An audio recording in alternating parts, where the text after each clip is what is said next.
جس کو ہم آج صلاۃ التراوی کہتے ہیں، میرے نبی کے زمانے میں اسے قیام اللیل کہا جاتا تھا۔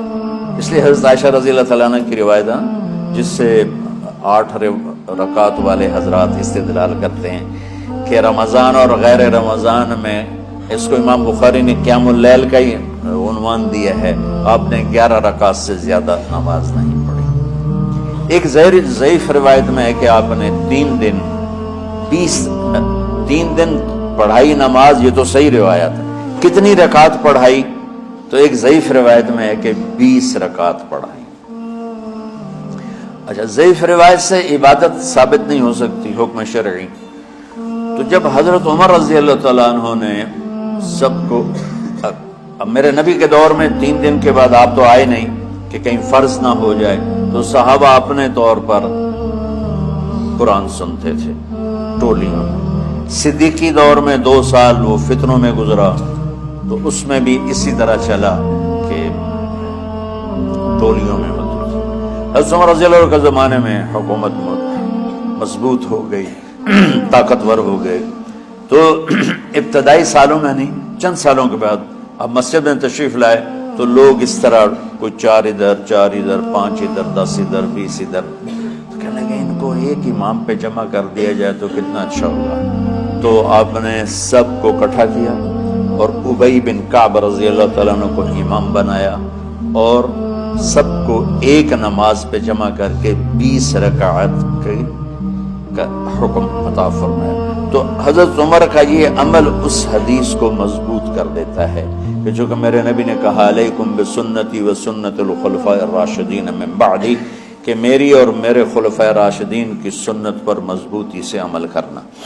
تو حضرت عمر کا جو 20 رکعت طے کرنا ہے، اگر ان کا اپنا اجتہاد ہے تو بھی ہمارے لیے عمل کے لیے کافی ہے، اور اگر ان کو یہ یاد ہے کہ میرے نبی نے 20 پڑھی تھیں تو اور زیادہ اچھی بات ہے۔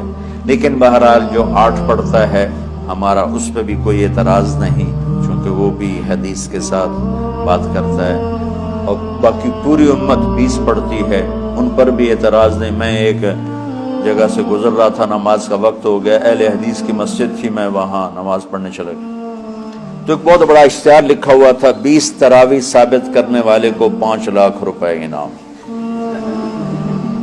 کہ 20 تراویح، سینکڑوں سال سے امت کا عمل 20 تراویح آ رہا ہے۔ تراویح کا نام جو پڑھا مجھے یوں لگتا ہے کہ اہل مکہ، یعنی اہل مکہ جو تھے نا، وہ 4 تراویح پڑھ کے ایک طواف کرتے تھے،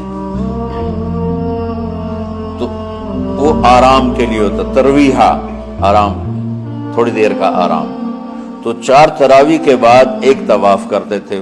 وہ چھوٹا سا طواف 10 منٹ میں ختم ہو جاتا تھا، اور پھر 4 تراویح پڑھتے تھے، پھر طواف کرتے تھے، پھر 4 پڑھتے تھے، پھر طواف کرتے تھے۔ یہ صحابہ کے تھوڑے بعد کے دور کی بات۔ تو مدینے والوں کو پتہ چلا کہ مکے والے تو یہ کرتے ہیں، وہ کہنے لگے ایسا کی کریے، انہوں نے کہا اسی 40 تراویح پڑھا، 40 رکعت، وہ 40 رکعت پڑھتے تھے۔ تو نوافل میں کوئی سختی نہیں کہ بھائی 8 سے زیادہ نہیں پڑھنی، بدعت ہو جائے گی، اور 20 پڑھنا بدعت ہے، یہ سب جہالت کی بات ہے۔ اور یہ 8 پڑھ رہے ہیں یہ غلط ہے، یہ بھی حماقت کی بات ہے۔ جو صحیح حدیث سے دلیل پکڑ کے کوئی عمل کرتا ہو تو بھائیو اس سے بحث نہ کیا کرو، مناظرہ نہ کیا کرو، یہ بہت نادانی والی بات۔ اور امت کا خلق لاکھوں کروڑوں انسانوں کا ایک عمل پہ جمع ہونا، یہ بذات خود اس کی طاقت کی ایک دلیل۔ اور حرمین جب سے میرے رب نے حضرت عمر نے 20 رکعت شروع کی، آج تک وہاں بھی ساری مساجد میں 8 رکعت تراویح ہوتی ہے، لیکن حرمین کی مسجد میں 20 رکعت، ادھر بھی ادھر بھی۔ اور یہ جو وہ وہاں ختم قرآن پہ دعا نہیں مانگی جاتی، یہ کس کا عمل ہے؟ حضرت عثمان کا۔ حضرت عثمان نے اپنے دور خلافت میں تراویح پڑھانے والے سے کہا جب قرآن ختم کرو تو دعا کرنا۔ وہ کہنے لگے جی کیا دعا کروں؟ کہ جو تیرے دل میں آئے کرنا۔ تو ختم قرآن کی رات تراویح کی آخری رکعت میں من من الجنت والناس کے بعد دعا کے لیے ہاتھ اٹھانا، یہ حضرت عثمان رضی اللہ تعالیٰ عنہ نے اس کو زندہ فرمایا۔ اور امام دعا کرتا تھا 1 منٹ 10 منٹ 20 منٹ جتنے بھی، اور پیچھے لوگ آمین کہتے تھے۔ وتر کی جماعت نہیں ہوتی تھی، وتر کو باجماعت حضرت علی رضی اللہ تعالیٰ عنہ نے شروع کی کہ وتر کو بھی باجماعت پڑھا جائے، تو یہ ان کی سنت ہے کہ وتر کو باجماعت پڑھا گیا۔ تو اب یہ لہٰذا یہ سارے سنت جو کام ان خلفائے راشدین سے ہوا وہ بھی سنت ہے۔ تو اللہ نے ہمیں ایک عبادت دے دی کہ میرا قرآن پڑھو اور سنو۔ پہلی امتوں کو تراویح کیوں نہیں تھی یا قیام اللیل کیوں نہیں تھا؟ کہ ان کو اپنی کتاب یاد ہی نہیں ہوتی تھی، وہ اپنی کتاب کے حافظ نہیں ہوتے تھے، وہ اپنی کتاب یاد ہی نہیں کر سکتے تھے، صرف نبی کو یاد ہوتی تھی۔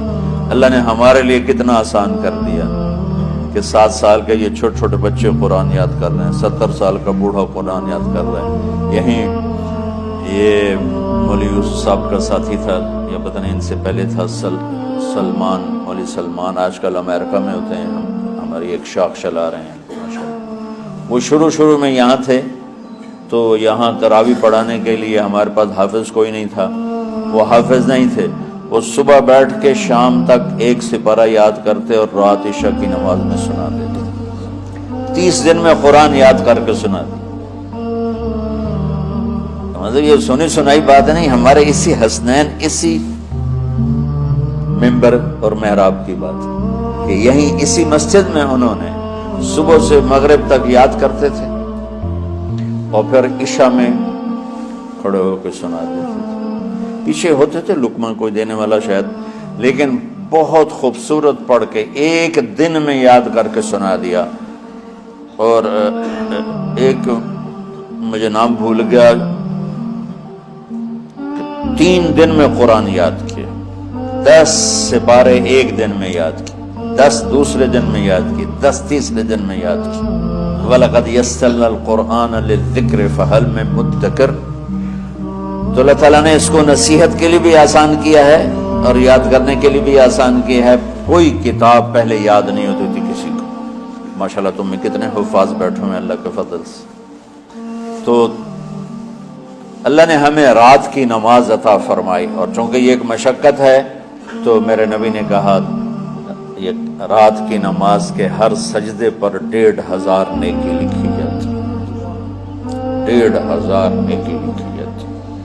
اور اللہ تعالیٰ ہر سجدے پر جنت میں ایک محل بناتا ہے جس کے 60,000 سونے چاندی کے دروازے ہوتے ہیں، اور ایک درخت اس کے لیے لگاتا ہے جس کے نیچے 100 سال گھوڑا دوڑ سکتا ہے۔